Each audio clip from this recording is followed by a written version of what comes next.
As the Money Burns is an original podcast by Nikki Woodard. Based on historical research, this is a deep exploration into what happened to a set of actual heirs and heiresses to some of America's most famous fortunes when the Great Depression hits. Each episode has 3 primary sections. Section 1 is a narrative story. Section 2 goes deeper into the historical facts. Section 3 focuses on contemporary, emotional, and personal connections.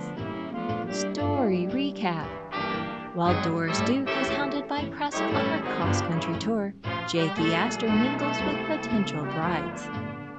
Now back to As the Money Burns. Chartered.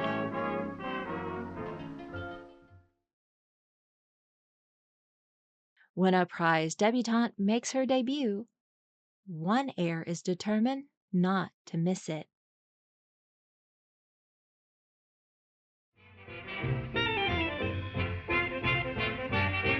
Section 1. Story.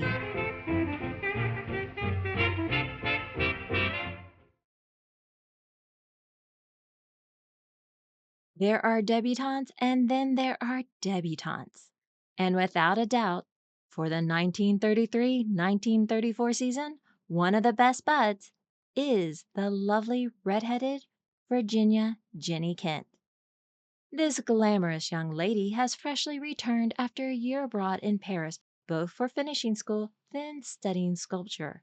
The pretty sophisticate has already had one of the most prestigious honors when she bowed before British Queen Mary and her son, Prince Albert, Duke of York, the future King George VI, at the Third Court of St. James on May 17, 1933. Jenny's assured success comes from her own charms, her parents' wealth, and the familiar trail blazed by older sister Elizabeth Betty Kent Van Allen, another prize debutante who snagged the ultimate prize with William Sam Van Allen, a notable legacy heir, the great-grandson of Gilded Age Queen Bee, Caroline Astor, as well as a rich and lovingly warm husband to boot. Jenny's father, Atwater Kent Sr., has made a fortune in radios, so it is no surprise that Jenny would be considered newsworthy in her hometown of Philadelphia as well as across the country. The Kents are the near-perfect family, the combination of all that one might aspire to be: prestige from their mother's long colonial lineage and additional wealth from their father's industrial ambition. All family members are described as pleasant and well-mannered, the perfect host for any event. A party at the Kents is both actively engaging and warmly inviting.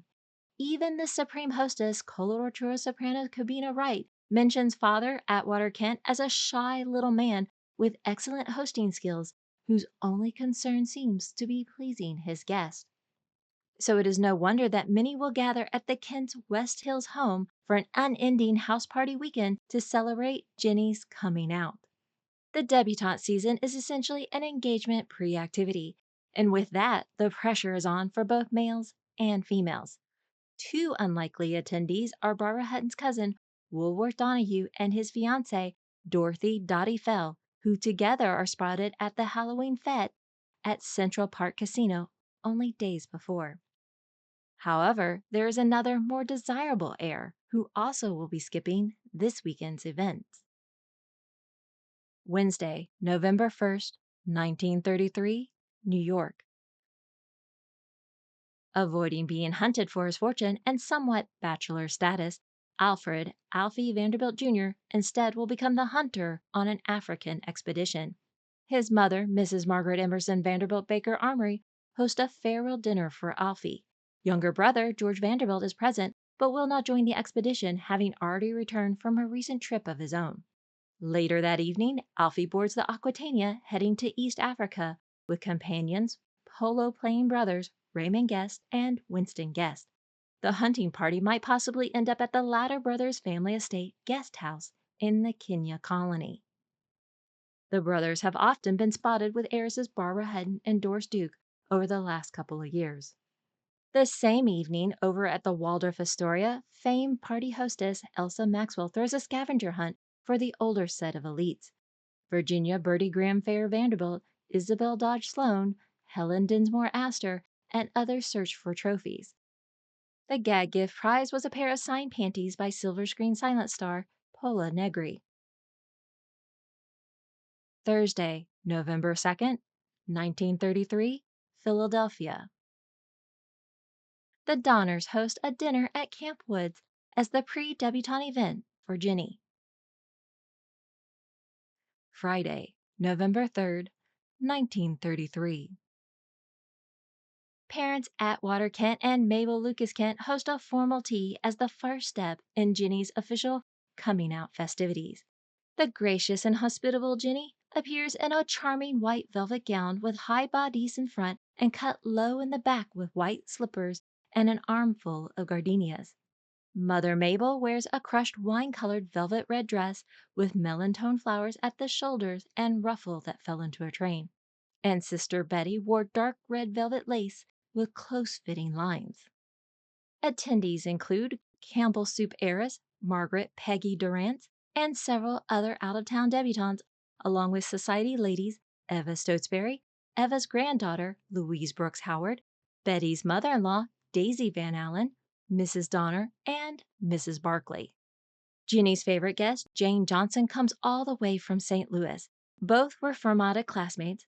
Then Jane and Ginny together study and travel abroad in Europe under the guidance of Mademoiselle Louise Millet of Paris. Upon returning to the U.S., Ginny visits Jane for the steeplechase horse races at the Bridal Spur Hunt Club earlier this fall. Recently, Jane has been crowned the Veiled Prophet Queen of Love and Beauty at St. Louis's long prestigious parade and ball.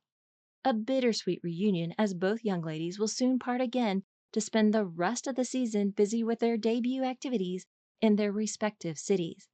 Jane will have her own debutante party in a week's time in St. Louis at the Deer Creek Country Club.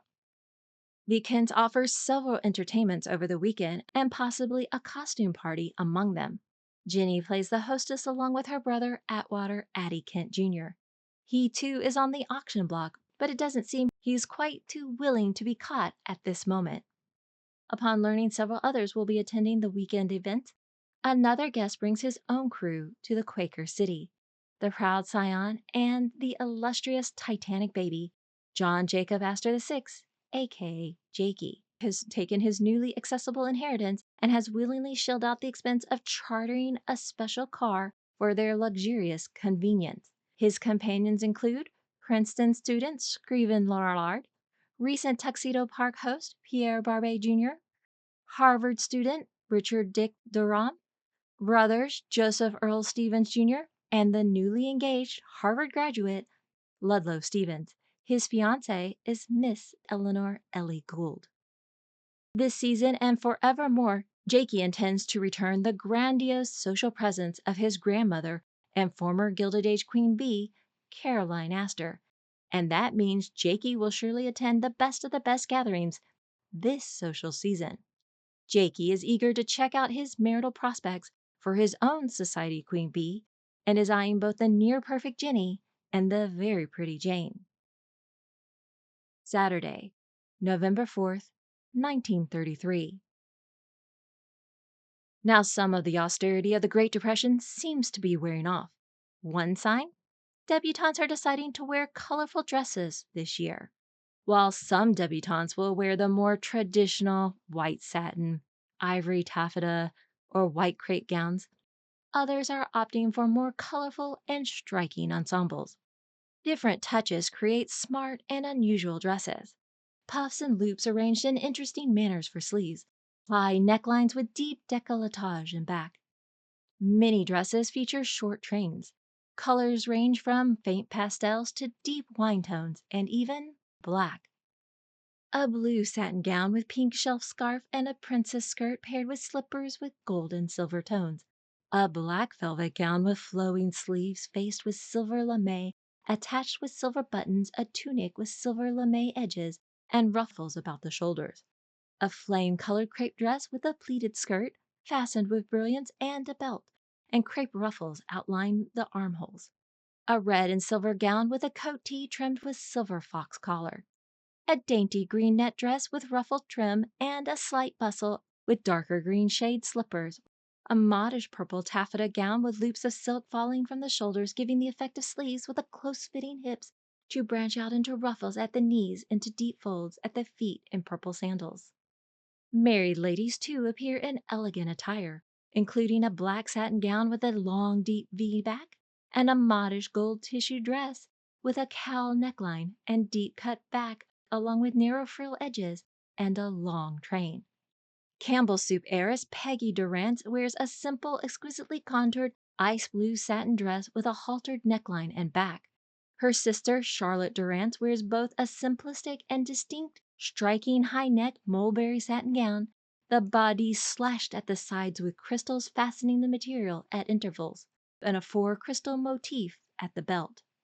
At one of the formal dances, Jenny is spotted in a taffeta frock shaded dark gray to white, with a narrow silk pleating at the bottom edging of a skirt and finished with a deep shoulder cape.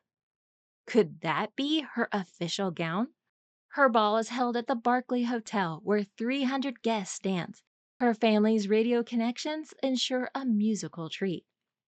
Jakey dances with Jenny, Jane, and Peggy, each interesting in their own way, though somehow none feel quite right to him.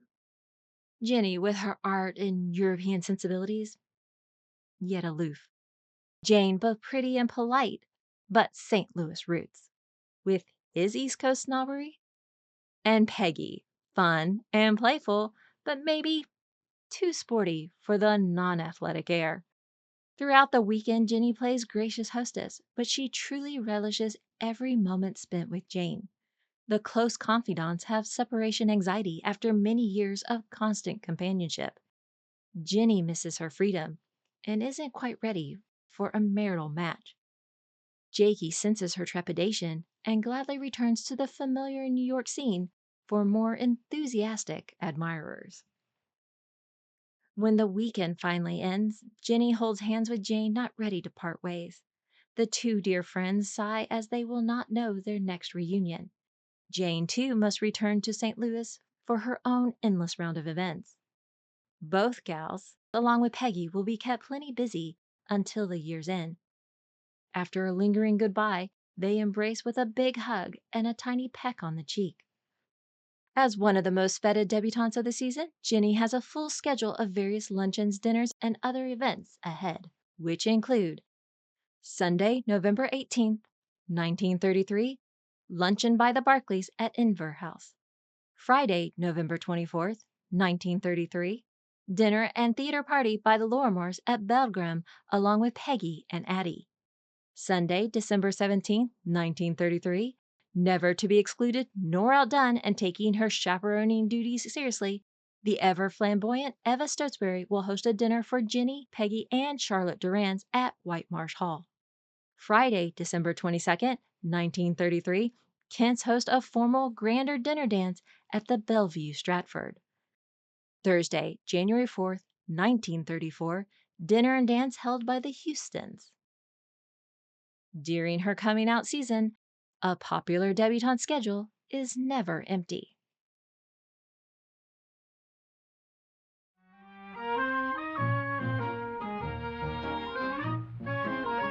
Section 2, History and Historiography.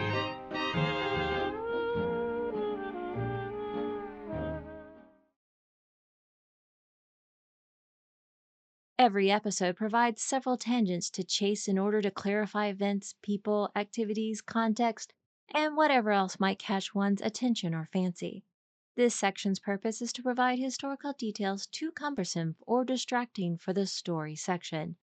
Backstory, facts, methodology, source issues, and such that is interesting and informative but did not fit neatly into the story section. Interesting facts that I feel compelled to share. I am finding a little frustration not getting more intimate details for the Kent family dynamics or both of the balls for Virginia Kent. There are very few descriptions of her coming out activities, usually noting her fashion, maybe location, an attendee or two, and little else. The Baltimore Sun is the only place that indicates that it was a costume party at the Berkeley Hotel, but no further information like costumes are given. However, the Philadelphia Inquirer notes that there had been several Halloween parties earlier in the week with some photos showing a consistent Western or farmer hoedown theme, with overalls as the typical costumes.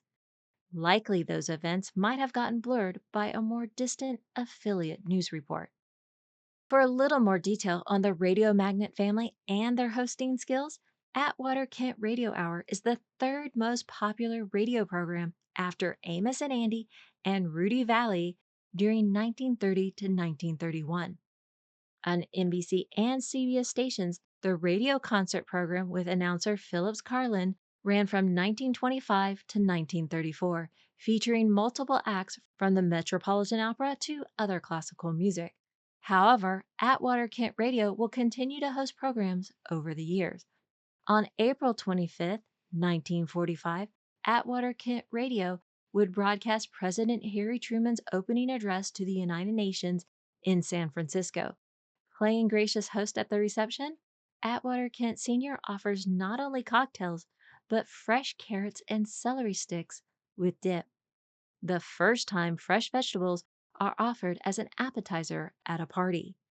Alas, that is the best I can share at this moment because the deeper facts relate to future plot lines towards the end and beyond our tale.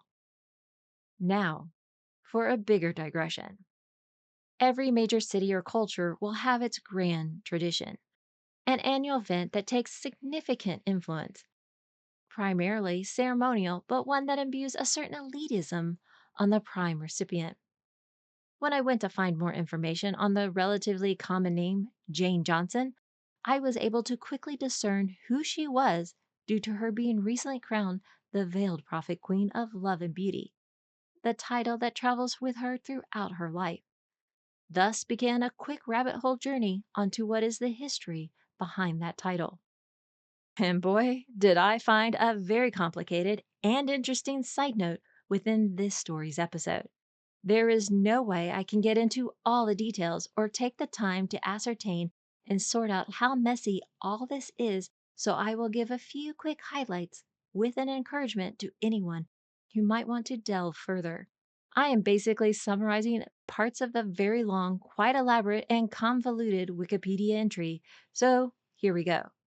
For St. Louis, Missouri, the Veiled Prophet Parade and Ball begins in 1878, hosted by a group of an all-male anonymous organization comprised of local business and government leaders. The Veiled Prophet is a mythical figure, and the actual head of the organization and many of its members are meant to be anonymous. Along with founding the organization, a parade and ball become an annual tradition. The goal was to revitalize business in the area after the struggles of the post-war Civil War Reconstruction era. The first parade and ball is held on October 8, 1878.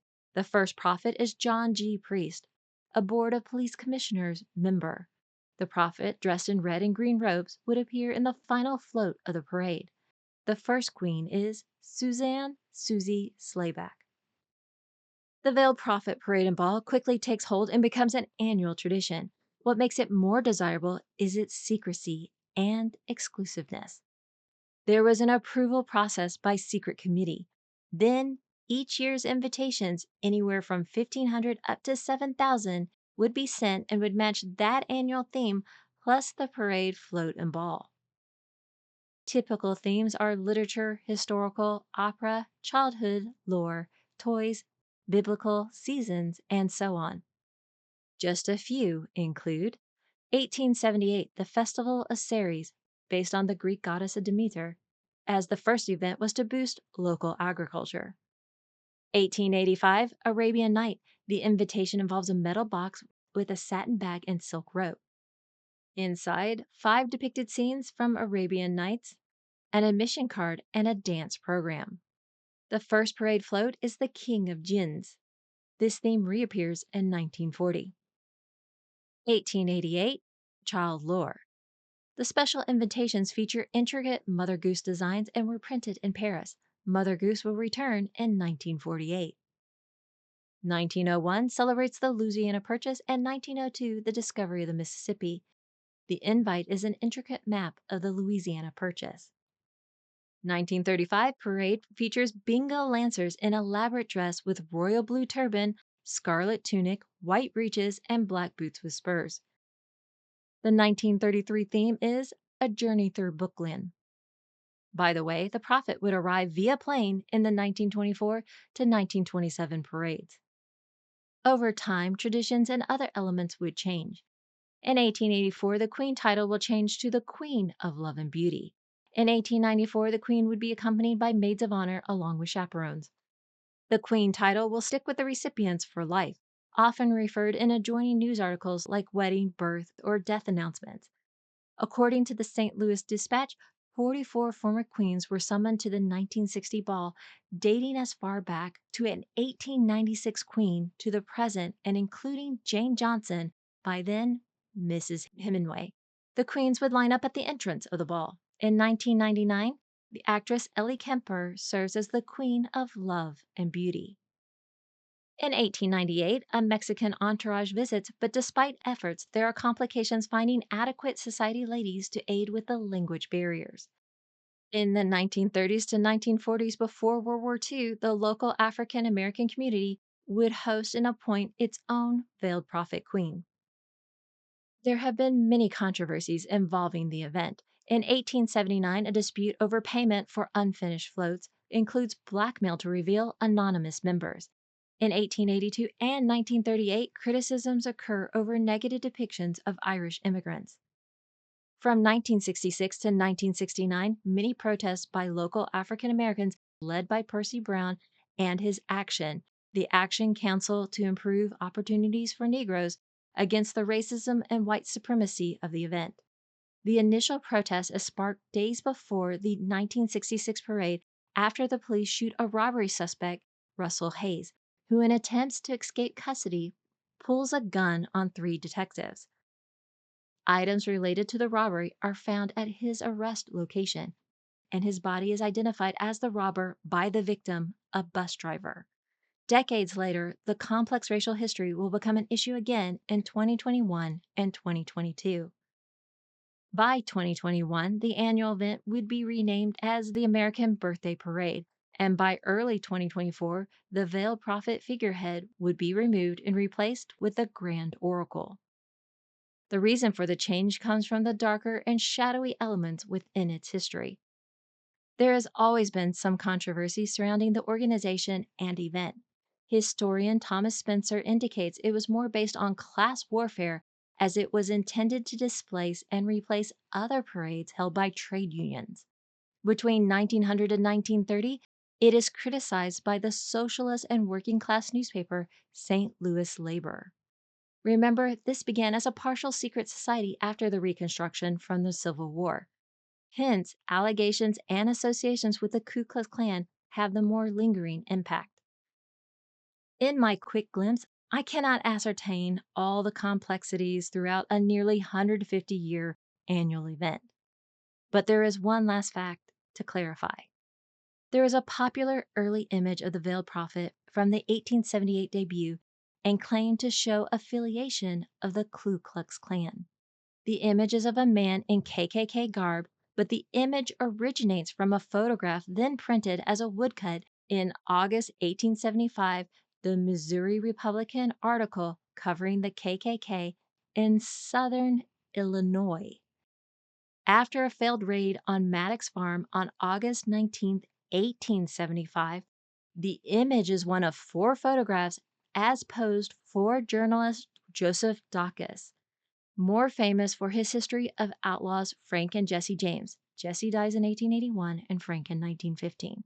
The photograph is converted into a woodcut print and published with adjoining article on August 23, 1875 in the St. Louis Republican, also referred to as the Missouri Republican. That same image is reprinted in the St. Louis Republican / Missouri Republican, same title, same paper, don't know which year, on October 6, 1878, when it was misidentified with the veiled prophet. Now, the veiled prophet would appear in many strange getups and face coverings, but with enough variation of colors, veils of multiple textures, and cuts that are distinctive enough away from the typical plain white hood and robes associated with the Klan.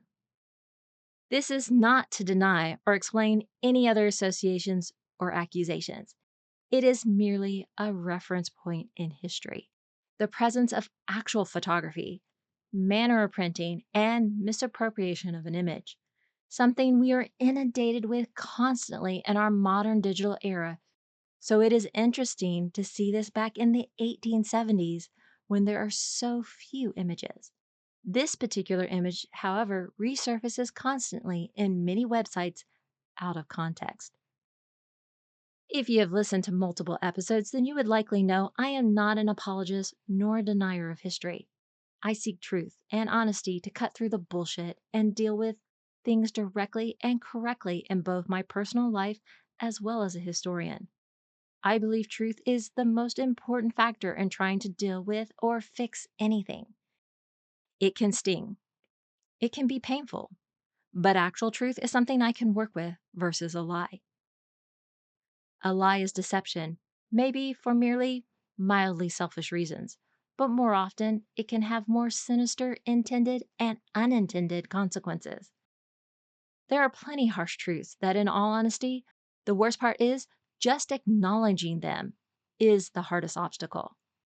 Seriously, the event is done, over, in the past.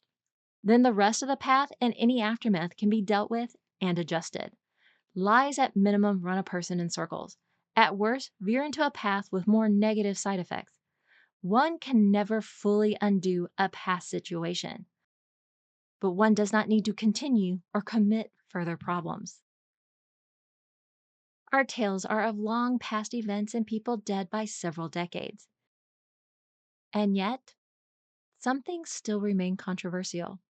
Such are the complexities of being human, and oftentimes, the more money or elites involved, the more it will likely linger.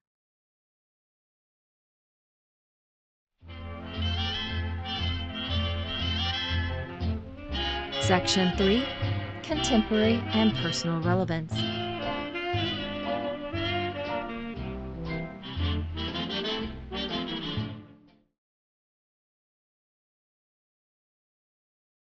Have you ever struggled with being perfect? Have you ever felt trapped or confused by what appears perfect on the surface, but in reality is not? The shadows of a perfect life are a bit hard to live up to. There are so many rules and expectations. It would seem as if you followed all of them correctly, then you would be rewarded with a happily ever after. And yet, life is clearly never that simple. The debutante is a recurring theme in social life and media. Every few years it pops up again, a fascination somewhat over the semi-fairy tale nature of the debutante's big night. However, the event comes with a lot of pressure.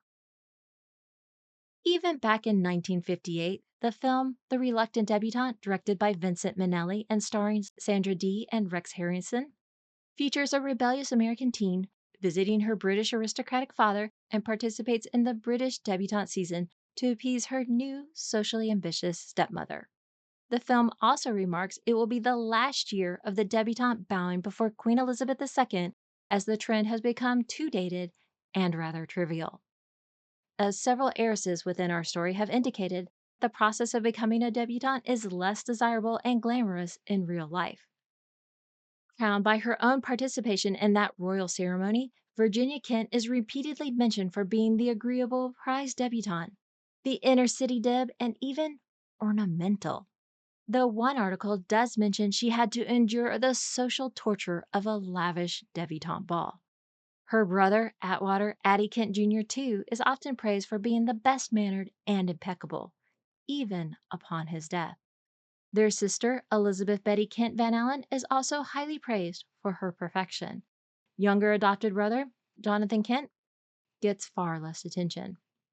Still, out of the three main siblings, one will become embroiled twice in similar scandals, a very heartbreaking scandal, and has a less glamorous death, hinting at the inner turmoils and demons within.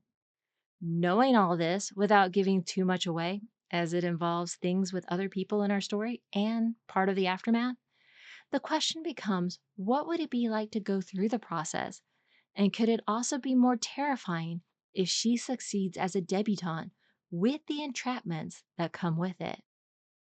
I have been fascinated by this family from early on, mostly because of the father, Atwater Kent Sr. Whenever I'm asked about endless money or the future of Jeff Bezos, it is this father, as well as Edward McLean of the Washington Post, I see as benchmarks for the Amazon billionaire's potential trajectory, especially with his more recent public notoriety serving as red flags. I will have to explain that more later.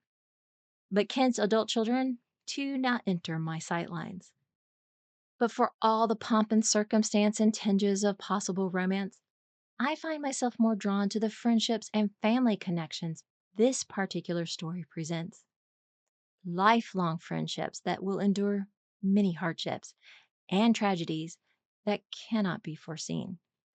Perfect lives cracking under the pressure. I know when my life hits its lowest points, I have always been grateful for the supportive close friends and family. Fortune comes in many forms. Some are greater and some are worse, and most of our heirs and heiresses might not always be so lucky. So much for happily ever afters. Apologies for the delay in getting out this episode. I have been having some health complications impeding production. In every journey, there are passages of struggle, and I am on one right now. But we'll keep trying to get through until things get easier again. Charlie spent years overcoming his own awkwardness and shyness and developed a large following through his podcast and YouTube channel, Charisma on Command. In recent years, Charlie has been in the process of breaking a former partnership and getting full control of the business. Finally ready to make a deal, Charlie then discovers a significant amount of money has gone missing. And the culprit is none other than someone he considered a good close friend. Charlie goes on to describe signs and red flags when others are being deceptive, and how one's more naive and good-hearted doubt might prevent discovery of betrayal. Episode titled, $120,000 was stolen from me. It was my friend. Links available in the notes and transcript. If you enjoy As the Money Burns, then please share, like, and subscribe.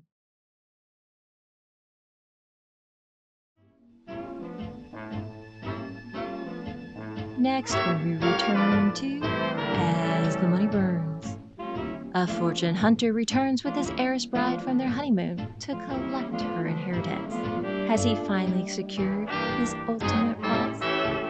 Until then, As the Money Burns is an original podcast written, produced, and voiced by Nikki Woodard based on historical research. Archival music has been provided by Past Perfect Vintage Music. Check out their website at www.pastperfect.com. Please come visit us at As the Money Burns via GoodPods X, formerly Twitter, Facebook, now Meta, or Instagram. Transcripts, timeline, episode guide, and character bios are available at asthemoneyburns.com.